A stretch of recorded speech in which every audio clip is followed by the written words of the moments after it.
કોઈપણ chemical, biological, રેડિયોલોજિકલ કે nuclear એટેકમાં નાગરિકોને બચાવવા માટે અને કોઈ પણ ડિઝાસ્ટર વખતે અસરકારક સુરક્ષા માટે ઓનલાઈન ટેલિમેડિસિન રિસર્ચ ઇન્સ્ટિટ્યૂટ એટલે કે OTRI દ્વારા એક ખાસ ડિફેન્સ સિસ્ટમ વિકસાવવામાં આવી છે.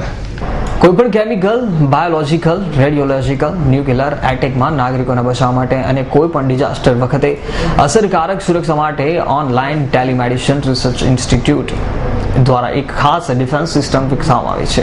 OTRI દ્વારા સલામતી અને આરોગ્ય વિષયક સહિતના વિવિધ પ્રોજેક્ટ પર બહુ મહત્વના સંશોધન અને અભ્યાસ હાથ ધરાયા છે, જેમાં પ્રથમ અને બીજા તબક્કાનું સંશોધનનું કામ પૂર્ણ થઈ ગયું છે. OTRI દ્વારા તેની આ ડિફેન્સ સિસ્ટમ હેઠળ કોઈપણ પ્રકારના કેમિકલ, બાયોલોજિકલ અને ન્યુક્લિયર એટેક કે અન્ય કોઈપણ ડિઝાસ્ટર કટોકટીના સમયમાં અમદાવાદ અને તેનાથી 250 કિલોમીટરની ત્રિજ્યાના સમગ્ર વિસ્તારને સુરક્ષા કવચ હેઠળ આવરી રહ્યો છે. આવી કોઈપણ ડિઝાસ્ટર કટોકટીમાં ગુજરાતની જેમ અન્ય રાજ્યોને પણ આ ડિફેન્સની સિસ્ટમ રજૂ કરવામાં આવી છે, જેની પર ભવિષ્યમાં પાયલોટ પ્રોજેક્ટ તરીકે તમામ રાજ્યોમાં કામગીરી હાથ ધરાય તેવી પણ સંભાવના છે. OTRI દ્વારા સેટેલાઇટ ખાતે એશિયાના સર્વપ્રથમ nuclear radiation monitoring and combat સિસ્ટમથી સજ્જ રિસર્ચ સેન્ટર અને લેબોરેટરીમાં એવા સેન્સર વિકસાવવામાં આવ્યા છે. અમદાવાદની આસપાસની 250 કિલોમીટરની ત્રિજ્યામાં ક્યાંક પણ કેમિકલ, બાયોલોજિકલ કે ન્યુક્લિયર એક્ટિવિટી એટેક થાય તો તરત જ તે પકડાઈ જાય છે. પછી તરત જ સંસ્થા એકદમ એક્ટિવ બની વ્યાપક રીતે ચિત્રમાં આવે છે અને અસરકારક નાગરિકોને તાત્કાલિક પોટેશિયમ આયોડાઇડ નામના એપ્રુવડ દવા પહોંચાડી તેમના જીવનને બચાવવામાં બહુમૂલ્ય યોગદાન આપે છે.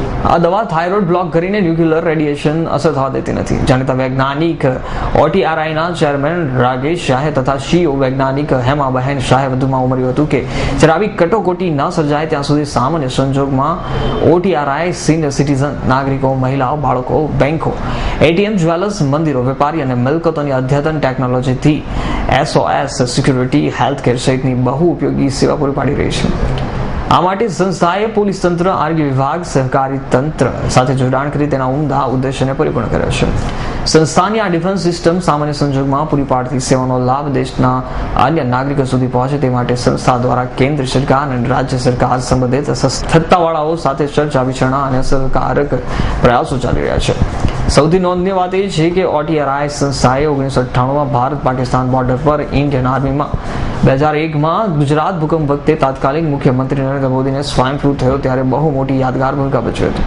સ્વાઇન ફ્લૂના ભરડાને નાથવા સંસ્થા દ્વારા 1 કરોડ નાગરિકોને સ્કેન કર્યા હતા અને વૈશ્વિક રોગચાળાને માત આપવા માટે સંસ્થાએ વિશ્વના ઘણા દેશોમાં બહુમૂલ્ય સેવા આપી છે. આને CBRND અમે કહીએ છીએ, એટલે chemical, biological, રેડિયોલોજિકલ and nuclear radiation defence system.